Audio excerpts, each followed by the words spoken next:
aku dengan roh-Mu. Ku rindu lawatan-Mu, ku rindukan Kau hadir di sini. Ku rindukan Kau hadir di sini saat ini.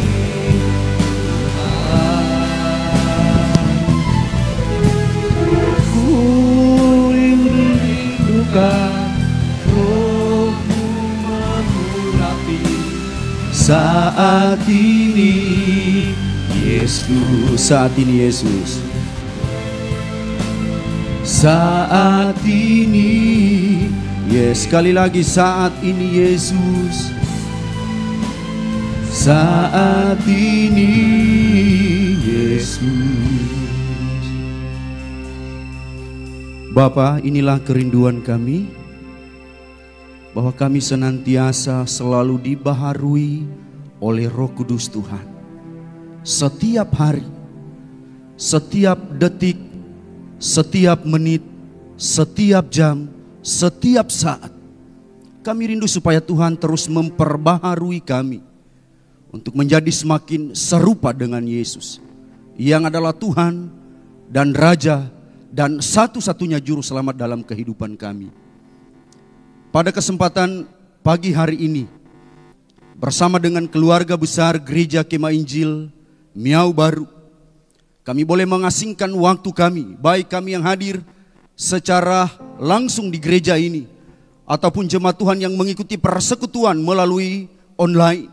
Kami berdoa dalam nama Yesus, urapi kami, sehingga dalam persekutuan ini kami tidak pulang dengan sia-sia, tetapi sungguh kami boleh dikuatkan, diteguhkan dalam pengharapan dan iman kami kepada Tuhan. Kami akan mendengarkan firman-Mu, Tuhan berkati.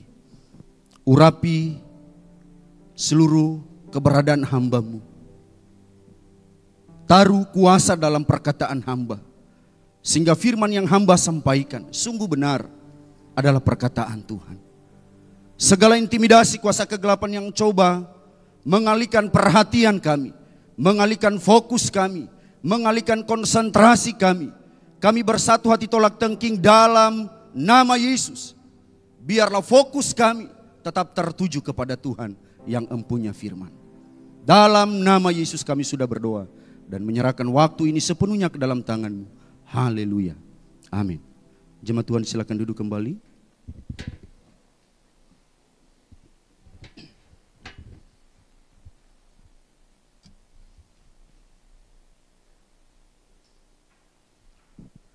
Saya ucapkan selamat pagi, shalom. Puji Tuhan, Bapak Ibu Saudara jemaat Tuhan yang saya kasih dalam nama Tuhan kita Yesus Kristus, kita bersyukur. Kita bersyukur kepada Tuhan karena sampai saat ini kita tetap ada, sebagaimana adanya kita untuk bersekutu dan menikmati persekutuan di dalam Tuhan. Dan tentu saya percaya kita sudah menyiapkan diri kita dari rumah untuk datang di tempat ini, untuk menerima lawatan Tuhan melalui persekutuan kita pada kesempatan ini.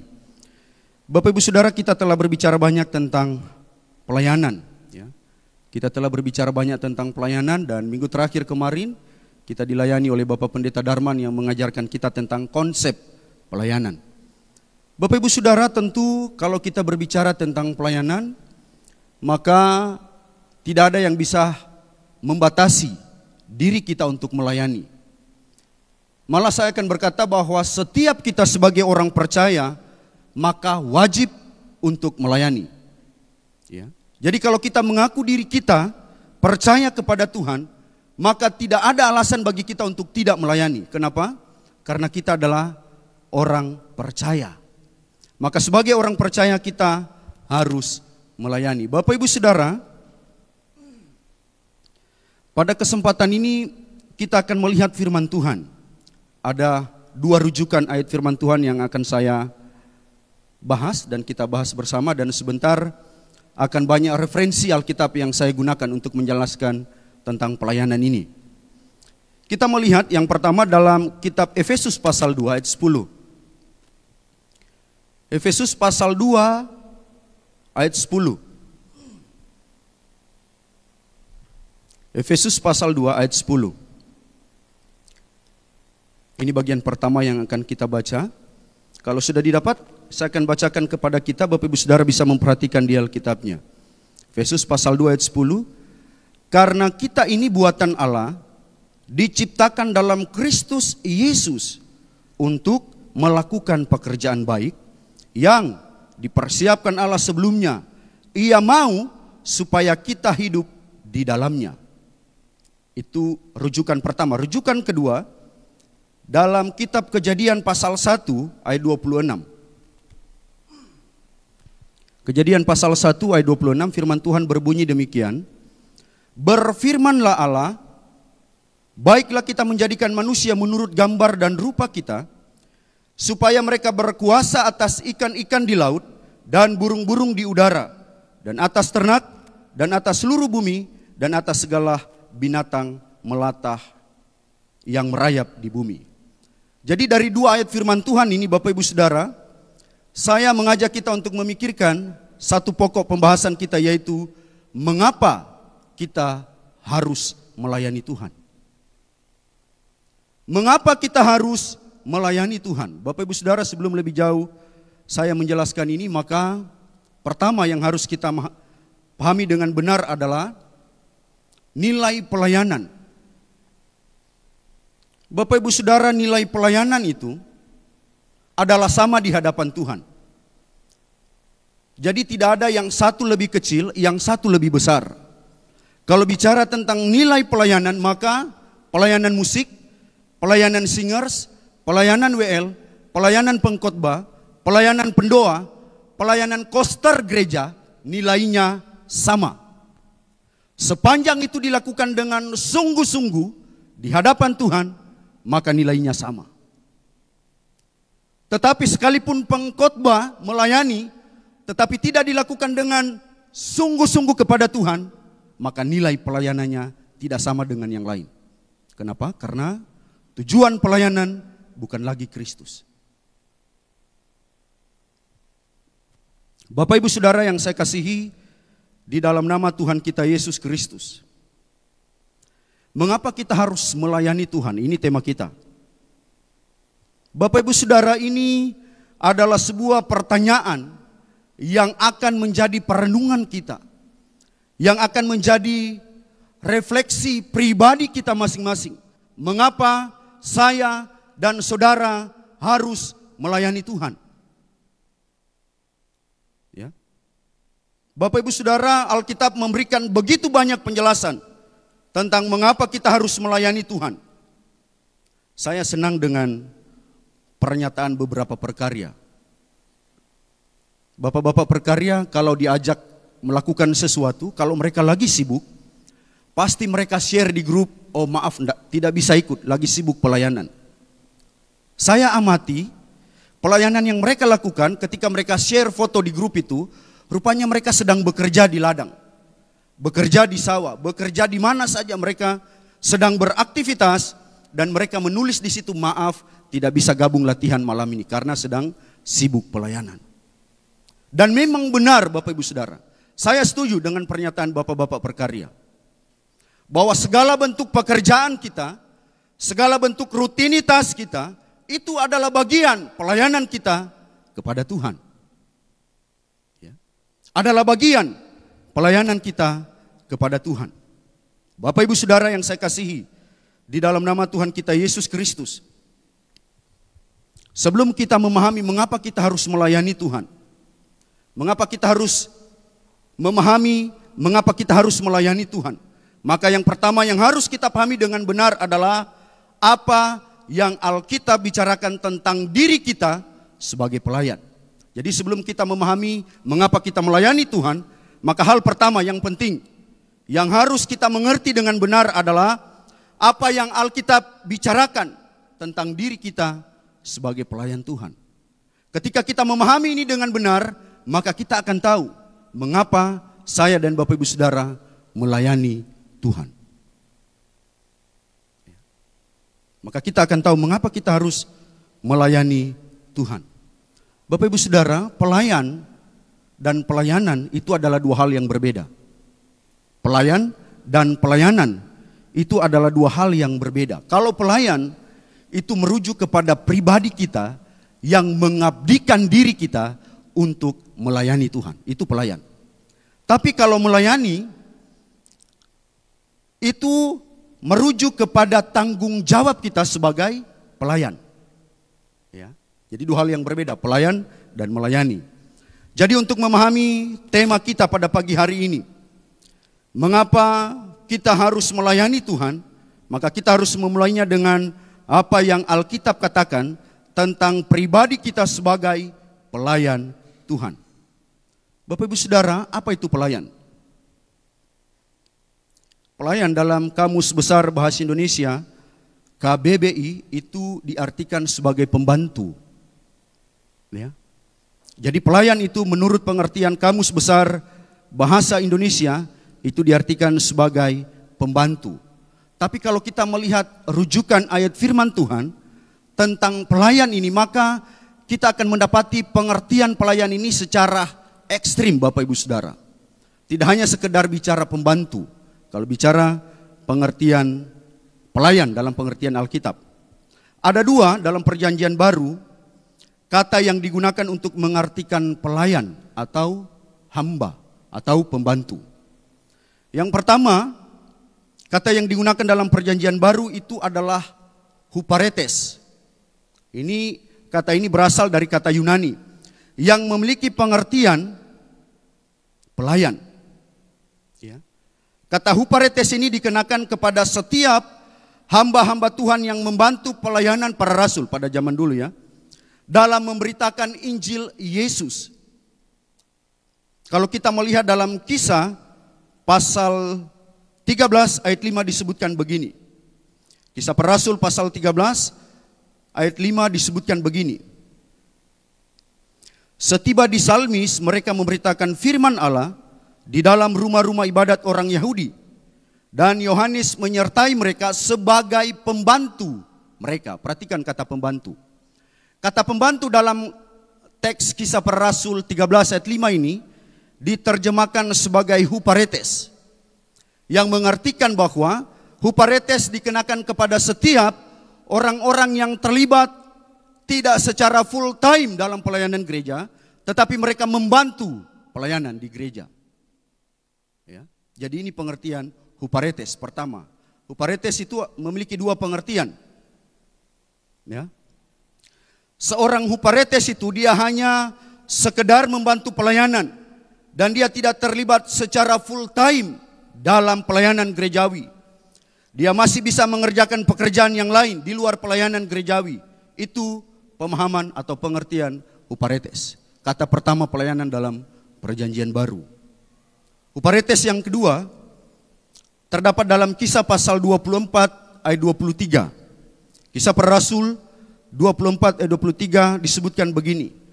Lalu ia menyuruh perwira itu tetap menahan Paulus, tetapi dengan tahanan ringan, dan tidak boleh mencegah sahabat-sahabatnya melayani dia. Perhatikan kata melayani dia.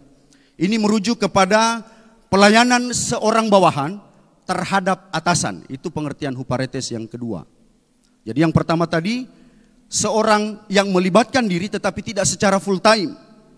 Ya, masih bisa melakukan aktivitas, rutinitas lain di luar pelayanan gerejawi. Itu huparetes pertama. Yang kedua, pengertian huparetes yang kedua adalah merujuk kepada pelayanan seorang bawahan kepada seorang atasan. Dalam konteks Kisah Para Rasul 24 ayat 23 ini, Paulus memposisikan dirinya sebagai pemimpin rohani bagi rekan sahabat-sahabat dalam melayani Tuhan. Jadi sahabat-sahabatnya itu memposisikan bahwa mereka adalah bawahan Paulus dalam pelayanan.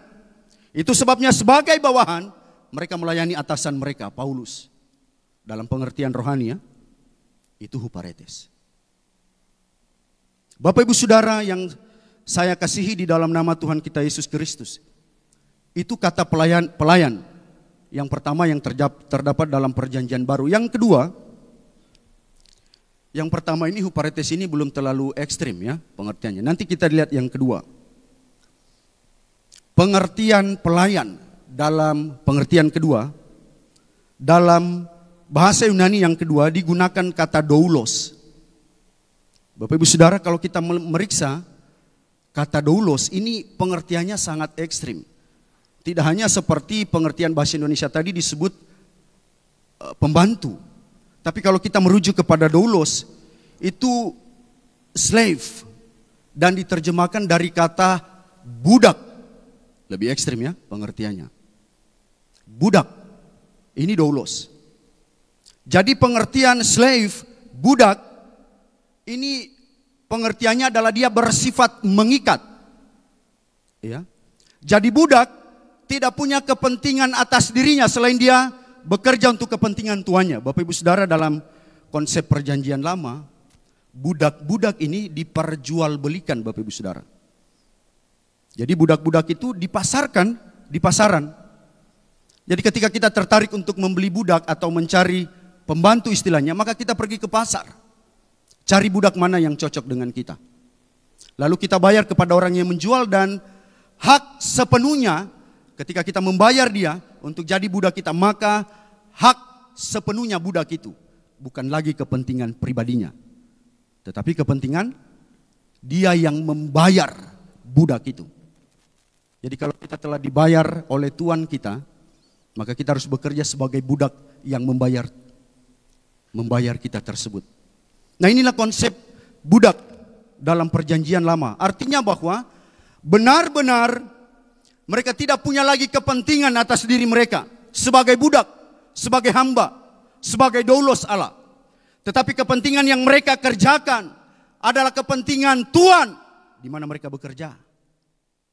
Nah, kalau kita korelasi dengan kita adalah budak Allah, berarti Bapak Ibu Saudara, ketika kita memilih untuk jadi doulos Allah, slave Allah, budak Allah, maka yang kita lakukan adalah kepentingan Allah. Bukan lagi kepentingan diri kita dalam pelayanan. Ya. Tidak ada lagi kepentingan kita kalau kita berbicara tentang konsep ini. Ya. Itu sebabnya Bapak Ibu Saudara, kita sebenarnya konsep ini mengajarkan kita untuk membawa bagaimana kita telah dibeli oleh Allah. Ya, saya ulangi ya. Konsep ini mengajarkan kita bahwa kita sebenarnya telah dibeli oleh Allah melalui putranya Yesus. Untuk dijadikan apa? Sebagai doulos Allah.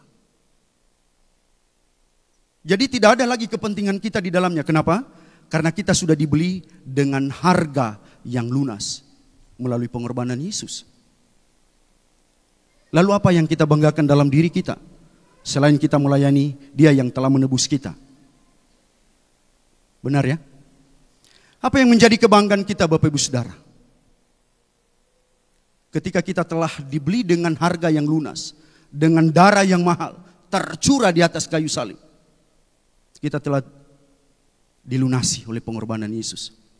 Dan harusnya kita menyadari bahwa kita ini adalah doulos Allah. Kita bukan huparetes yang hanya sekedar membantu pelayanan. Tetapi kita adalah doulos Allah. Yang bekerja untuk kepentingan Allah. Yang melayani untuk kepentingan Allah. Bukan untuk kepentingan siapa-siapa. Bukan untuk melayani kepentingan Pak Gembala. Bukan melayani untuk kepentingan kami sebagai tim gembala. Bukan. Tetapi untuk kepentingan Tuhan. Bapak Ibu Saudara, dalam beberapa kesempatan kami sering diingatkan oleh Pak Lahang sebagai gembala bahwa kita melayani tidak ada kepentingan kita di dalamnya. Dalam beberapa kesempatan kami selalu diingatkan akan hal ini. Kenapa? Karena memang itulah konsep doulos, konsep hamba, konsep slave, bahwa kita harus melayani kepentingan Allah, bukan kepentingan kita. Bapak Ibu Saudara, ini sinkron dengan apa yang dialami oleh Rasul Paulus. Ketika Rasul Paulus memberikan dirinya untuk melayani Tuhan, kita lihat dalam Kisah Para Rasul pasal 1 ayat 1. Kisah Rasul pasal 1 ayat 1 disebutkan begini. Dari Paulus hamba Kristus Yesus yang dipanggil menjadi rasul dan dikuduskan untuk memberitakan Injil Allah. Kita perhatikan, dari Paulus hamba Kristus Yesus. Kata hamba yang dipakai dalam Kisah 1 ayat 1 ini pengertian Yunaninya adalah doulos. Ya. Doulos, slave atau budak. Jadi dalam hal ini Paulus memposisikan dirinya sebagai hamba Allah untuk kepentingan pelayanan Kristus, bukan lagi kepentingan dia. Jadi dalam kaitannya Bapak Ibu Saudara, sebagai hamba, Paulus tidak lagi mengutamakan kepentingan pribadinya dalam pelayanan itu. Kenapa? Coba kita lihat dalam Kisah 1 ayat 1. Dari Paulus, hamba Kristus Yesus, yang dipanggil menjadi rasul dan dikuduskan untuk memberitakan Injil Allah. Jelas dalam Kisah pasal 1 ayat 1 disebutkan bahwa kepentingan Paulus ketika dipanggil menjadi slave Allah, menjadi doulos Allah, adalah untuk memberitakan Injil Allah. Berarti Bapak Ibu Saudara, kepentingan kita sebagai hamba adalah untuk kepentingan Injil Allah. Ya. Untuk kepentingan Injil Allah. Bapak Ibu Saudara perhatikan, Paulus berkata, Dr. Lukas ya, bukan Paulus, dalam Kisah Para Rasul pasal 1 ini. Ini Lukas yang menulis tentang kehidupan sejarah dari seorang hamba Tuhan yang besar, yaitu Paulus. Dr. Lukas mencatat bahwa Paulus dipanggil, ya. Jadi untuk menjadi hamba itu, maka harus lebih dahulu menemukan panggilan Tuhan. Menjadi hamba Allah, menjadi hamba Tuhan, maka temukan panggilan itu dalam diri kita. Ini yang dialami oleh Paulus. Ya. Dipanggil menjadi rasul dan dikuduskan untuk apa? Memberitakan Injil Allah. Berarti kepentingan pelayanan Paulus adalah memberitakan Injil Allah. Bapak Ibu Saudara yang saya kasihi di dalam nama Tuhan kita Yesus Kristus. Jadi berarti tidak ada lagi kepentingan kita di dalam melayani Tuhan, tetapi kepentingan Tuhan dalam pelayanan kita. Kalau kita lagi memperhatikan Bapak Ibu Saudara, ketika Allah memilih suku Lewi, perhatikan ini. Ketika Allah memilih suku Lewi untuk ditetapkan sebagai pelayan yang mengurus bait Allah, rumah Allah, yang mengurus tatanan sosial bangsa Israel, suku Lewi Bapak Ibu Saudara tidak diberikan hak tanah sebagai warisan untuk mereka harus bekerja. Tidak ada.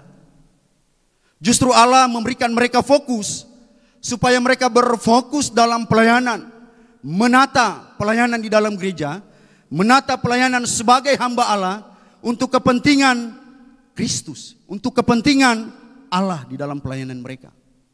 Kita bisa bayangkan Bapak Ibu Saudara, dari 12 suku ya, 12 suku Israel, hanya suku Lewi satu-satunya yang tidak mendapat bagian warisan tanah.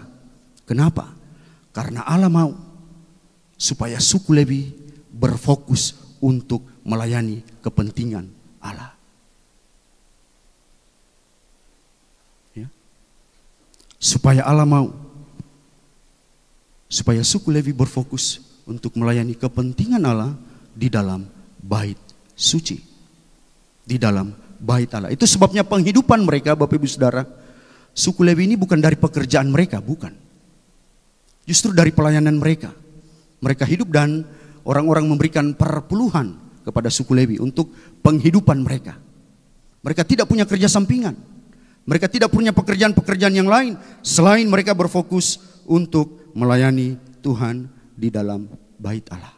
Ini suku Lewi dan Allah yang telah menetapkan itu. Bapak Ibu Saudara yang saya kasihi di dalam nama Tuhan kita Yesus Kristus.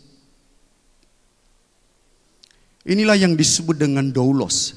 Ya, saya pikir ketika Allah mempercayakan suku Lewi, maka saya pikir ini kaitannya dengan konsep doulos, konsep budak yang mengabdi kepada Tuhan dengan sungguh-sungguh.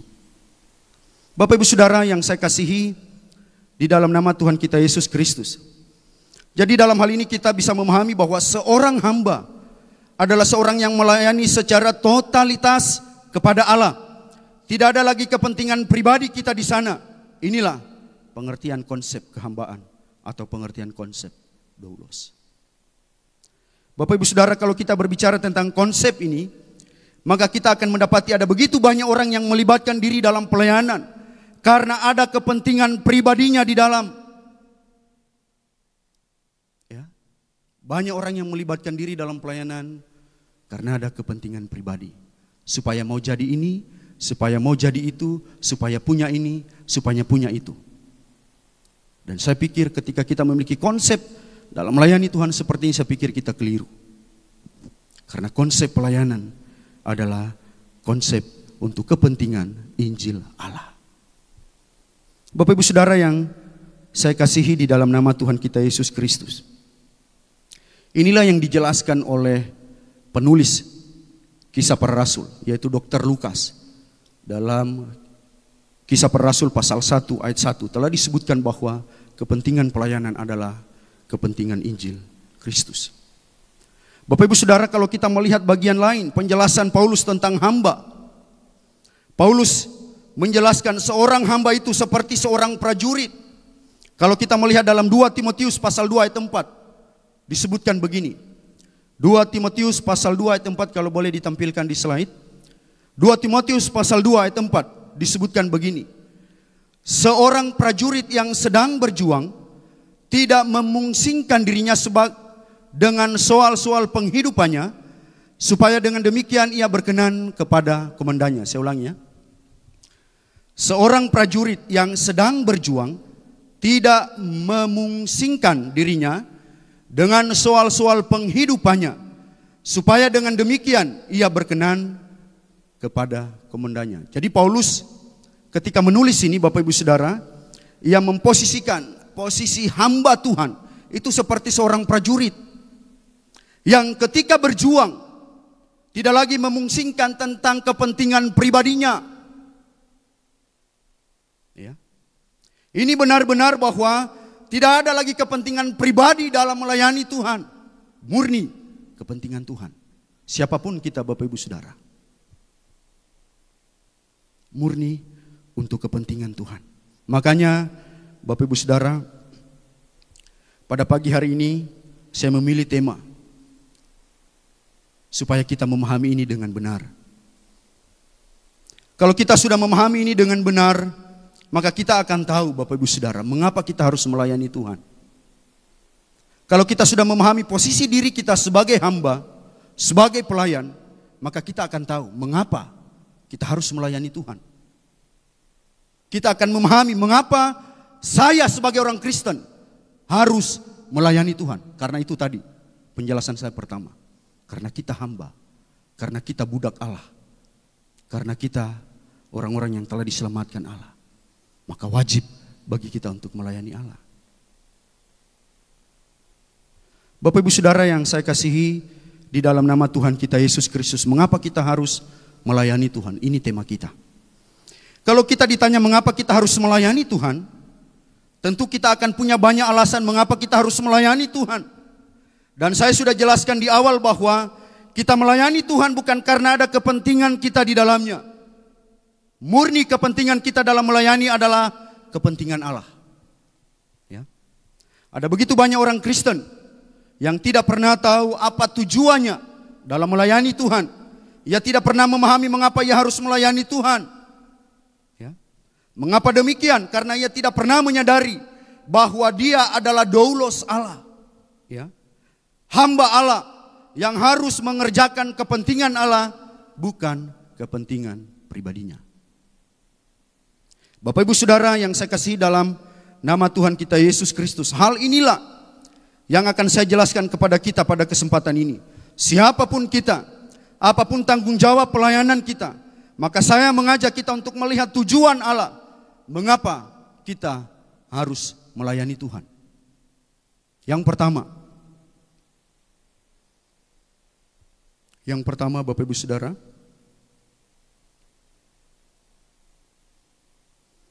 di dalam pembacaan kita 2 ayat rujukan pertama tadi, saya akan bacakan Efesus pasal 2 ayat 10.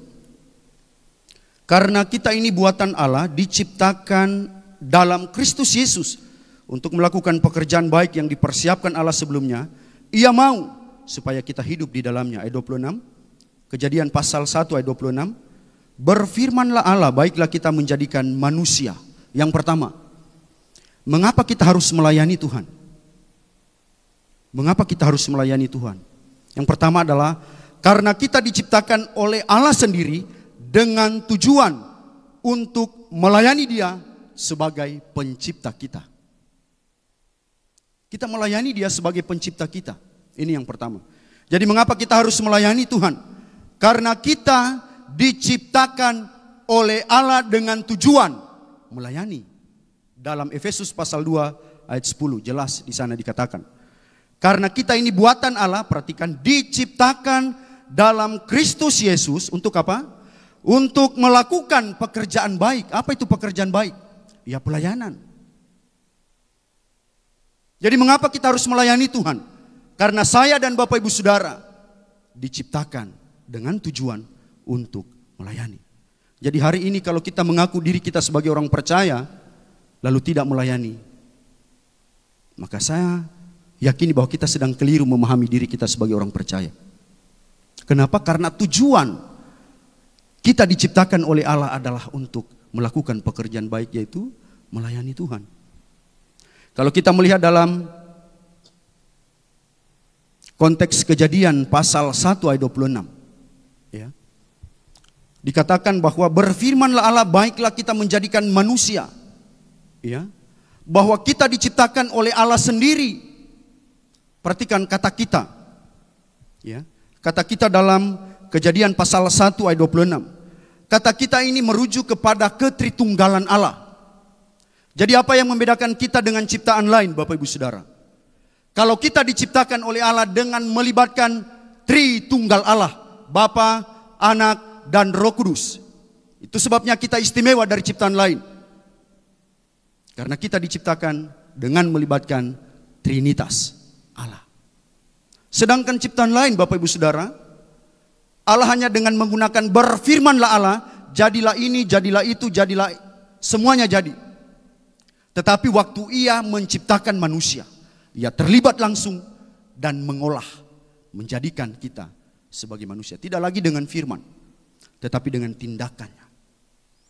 Itu sebabnya dikatakan berfirmanlah Allah, baiklah kita. Kata kita ini merujuk kepada Trinitas Allah, Bapa, Anak, dan Roh Kudus. Karena waktu Allah berkata firman ini, itu belum ada ciptaan lain, makhluk hidup, manusia, ya. Jadi tidak mungkin Dia berkata baiklah kita berkata kepada makhluk lain, tidak mungkin. Waktu Dia berkata berfirmanlah Allah, baiklah kita, Dia sedang mengajak Trinitasnya, Bapa, Anak, dan Roh Kudus, untuk terlibat dalam penciptaan. Sekarang yang harus kita pahami bahwa kita telah diciptakan dengan tangan Allah sendiri, dengan tujuan supaya kita melayani Dia. Apakah benar-benar kita memahami ini? Bahwa kita diciptakan untuk melayani Tuhan, bahwa kita diciptakan untuk sungguh-sungguh terlibat dalam pelayanan. Bapak Ibu Saudara, kita sebagai warga gereja, mari libatkan diri kita dalam pelayanan. Kenapa? Karena kita harus memiliki pemahaman, konsep yang benar bahwa kita hadir di dunia ini untuk melayani Tuhan. Karena kita diciptakan untuk melayani. Tentu bentuk pelayanan kita berbeda-beda, sudah dijelaskan. Pelayanan itu tidak hanya bicara pelayanan di mimbar. Ya. Pada awal tadi saya sudah katakan bahwa nilai pelayanan kita itu sama di hadapan Tuhan. Koster gereja sama nilainya dengan pengkhotbah. Pemusik sama nilainya dengan singers, WL, dan semua sama. Sepanjang kita melakukannya dengan tulus hati, dengan sungguh-sungguh. Tidak ada kepentingan kita di dalamnya. Tapi Bapak Ibu Saudara, kalau kita melakukan pelayanan karena ada kepentingan kita di dalamnya, maka itulah yang membuat nilai pelayanan kita tidak berharga di hadapan Tuhan. Ya. Karena pelayanan tidak lagi dilakukan untuk kepentingan Allah, tapi kepentingan pribadi. Bapak Ibu Saudara yang saya kasihi di dalam nama Tuhan kita Yesus Kristus, ini pertama, mengapa kita harus melayani Tuhan? Ingat bahwa karena kita diciptakan oleh Allah dengan tujuan untuk melayani Dia. Yang kedua,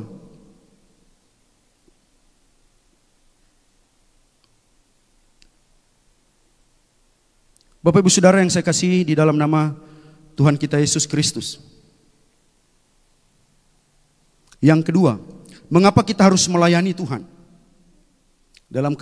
Masih dalam Kejadian pasal 1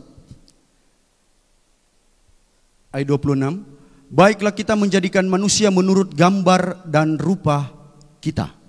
Yang kedua, mengapa kita harus melayani Tuhan? Selain kita diciptakan oleh Allah sendiri, yang kedua, karena kita diciptakan segambar dan serupa dengan Allah.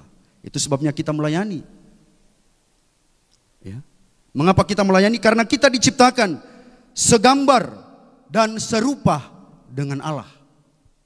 Bapak Ibu Saudara, kita tidak hanya diciptakan oleh Allah, ya, tetapi kita diciptakan segambar dan serupa dengan Dia. Artinya bahwa patron kita adalah patron Allah untuk melayani Tuhan. Jadi mengapa kita harus melayani Dia? Karena kita diciptakan segambar dan serupa dengan Dia. Kita adalah patron Allah, Bapak Ibu Saudara. Kehadiran kita adalah representasi Allah. Itu sebabnya sebagai representasi Allah, kita wajib melayani Dia. Ingat bahwa kita adalah gambar dan rupa Allah. Jadi tugas dan tanggung jawab kita sebagai gambar dan rupa Allah adalah melayani Dia. Melayani Allah. Bapak Ibu Saudara, mengapa hari ini banyak orang Kristen yang tidak mau melayani Tuhan? Karena salah satu penyebabnya adalah gambar dan rupa Allah dalam diri orang tersebut telah rusak oleh kepentingan pribadi. Gambar dan rupa Allah dalam dirinya telah rusak oleh karena pengaruh dan akibat dosa. Itulah yang telah membuat mereka tidak pernah menyadari bahwa mereka diciptakan segambar serupa dengan Allah untuk melayani Tuhan. Gambar dan rupa Allah dalam diri manusia telah rusak oleh karena perbuatan dosa manusia itu sendiri. Makanya manusia tidak mau lagi melayani karena gambar Allah telah rusak dalam dirinya. Tetapi kita bersyukur kepada Allah, di mana yang tadinya gambar itu rusak dalam diri kita, kita telah diperbaiki oleh Allah itu sendiri melalui pengorbanan putranya Yesus Kristus. Sehingga hari ini, oleh karena gambar itu telah diperbaiki oleh Allah, maka kita dilayakan untuk melayani Dia. Bapak Ibu Saudara, harus kita sadari bahwa kita adalah gambar dan rupa Allah. Dan gambar itu telah rusak dan kemudian telah diperbaiki oleh Allah melalui pengorbanan putranya Yesus. Mengapa kita harus melayani? Karena kita adalah gambar Allah. Yang terakhir, yang ketiga, mengapa kita harus melayani Tuhan?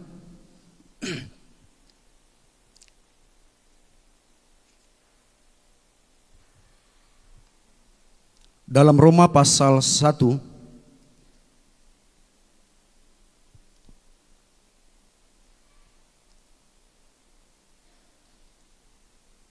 Roma pasal 1 ayat 14 dan 15. Roma pasal 1 ayat 14 dan 15, firman Tuhan berbunyi demikian. Aku berhutang baik kepada orang Yunani maupun kepada orang bukan Yunani, baik kepada orang terpelajar maupun kepada orang tidak terpelajar. Itulah sebabnya aku ingin untuk memberitakan Injil kepada kamu juga yang diam di Roma. Yang terakhir, Bapak Ibu Saudara, mengapa kita harus melayani Tuhan? Yang terakhir, karena kita berhutang kepada Allah. Apa hutang kita? Hutang kita adalah hutang dosa yang telah dibayar lunas oleh Tuhan. Itu sebabnya kita harus melayani Dia. Karena kita berhutang, Bapak Ibu Saudara. Tidak ada orang yang bisa membayar hutang dosanya secara lunas kecuali di dalam Yesus. Itu sebabnya mengapa kita melayani Tuhan? Karena kita berhutang kepada Allah.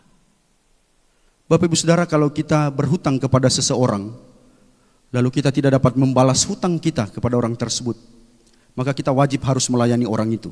Betul ya? Kenapa? Karena kita tidak pernah bisa membayar hutang kita kepada orang tersebut. Sebagai konsekuensinya kita harus mengabdi kepada orang tersebut.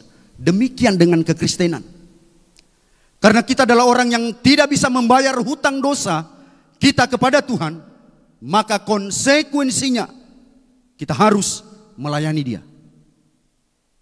Kita harus melayani dia. Karena kita tidak dapat membayar lunas hutang dosa kita. Harus melayani Tuhan. Sebab itulah yang dikehendaki oleh Tuhan dalam diri kita. Bapak Ibu Saudara yang saya kasihi di dalam nama Tuhan kita Yesus Kristus. Pelayanan kita kepada Allah memang tidak dapat membayar hutang dosa kita. Memang waktu kita melayani dia, memang itu tidak dapat membayar hutang. Tetapi paling tidak kita memahami bahwa kita adalah orang berhutang yang harus bekerja untuk dia, melayani untuk dia. Mengerti bahwa kita mendapat penebusan melalui nyawanya, melalui darahnya yang tercurah di atas kayu salib. Darah yang mahal, yang tidak bernoda, yang tidak bercacat, darah yang kudus, yang tidak bersalah, dipersembahkan untuk saya dan saudara. Lalu pertanyaannya, apa yang kita buat untuk Tuhan? Itu sebabnya saya senang dengan lagu Kemenangan Iman. Nyawaku diberikan, darahku tercurah. Apa yang kau beri untuk Tuhan? Dia sudah membayar lunas dosa kita. Yang harus kita lakukan adalah melayani dia dengan sungguh-sungguh. Bapak Ibu Saudara yang saya kasihi di dalam nama Tuhan kita Yesus Kristus. Bagaimana dengan kita hari ini? Apakah kita sudah menyadari bahwa kita diciptakan oleh Allah untuk melayani dia? Apakah pernah kita menyadari bahwa kita ini adalah gambar dan rupa Allah yang harus melayani dia sebagai representasi Allah di dunia ini? Dan pernahkah kita menyadari bahwa hutang dosa kita telah lunas dibayar oleh pengorbanan Yesus di atas kayu salib, dan tanggung jawab kita dari semua itu adalah untuk melayani dia? Pernahkah kita menyadari hal ini? Bapak Ibu Saudara yang saya kasihi di dalam nama Tuhan kita Yesus Kristus, mari kita pergunakan diri kita untuk melibatkan diri dalam melayani Tuhan. Sehingga dengan itu kita akan diteguhkan dalam iman dan pengharapan kita kepada Tuhan. Amin firman Tuhan. Bapak Ibu Saudara, saya persilakan untuk berdiri.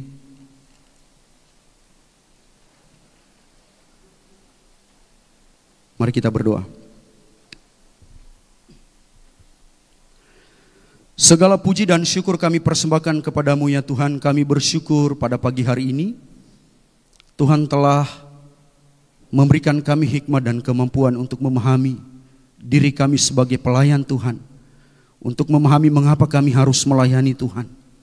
Kami boleh diajarkan berdasarkan konsep kebenaran-Mu. Terima kasih Tuhan untuk firman ini, dan biarlah ini untuk menjadi penguatan kami, menjadi peneguhan kami dalam panggilan kami sebagai doulos, sebagai hamba, sebagai slave Allah, untuk menjadi alat di tangan Tuhan. Mampukan kami untuk terus berkomitmen melayani Tuhan, bukan karena kepentingan kami, bukan karena kepentingan apa-apa kami, bukan karena kepentingan pribadi kami, bukan karena ada kepentingan ego kami di dalamnya, tetapi kami sungguh murni melayani Tuhan karena kami menyadari kami adalah doulos Allah. Terima kasih meteraikan kebenaran ini. Kami bersyukur Tuhan telah menyertai kami dalam persekutuan ini. Biarlah apa yang sudah kami lakukan dalam ibadah ini sungguh meneguhkan kami dalam pengharapan kami, dalam iman kami, untuk senantiasa memuliakan Tuhan, untuk senantiasa menjadikan Tuhan sebagai penguasa tunggal dalam diri kami. Terima kasih Tuhan. Jemaat Tuhan yang saya kasihi di dalam nama Tuhan kita Yesus Kristus, arahkan hati dan pikiranmu kepada Allah, serta terimalah berkat Tuhan. Allah adalah sumber segala kasih karunia yang telah memanggil engkau ke dalam kemuliaannya yang kekal. Allah memberkati engkau dan melindungi engkau. Allah menyinari engkau dengan wajahnya dan memberi engkau kasih karunia. Allah menghadapkan wajahnya kepada engkau dan memberi engkau damai sejahtera dari sekarang sampai selama-lamanya. Amin. Puji Allah, pohon berkat.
Amin.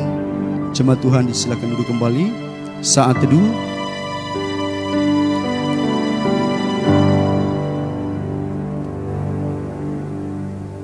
Ibadah kita telah selesai. Saya ucapkan selamat hari Minggu.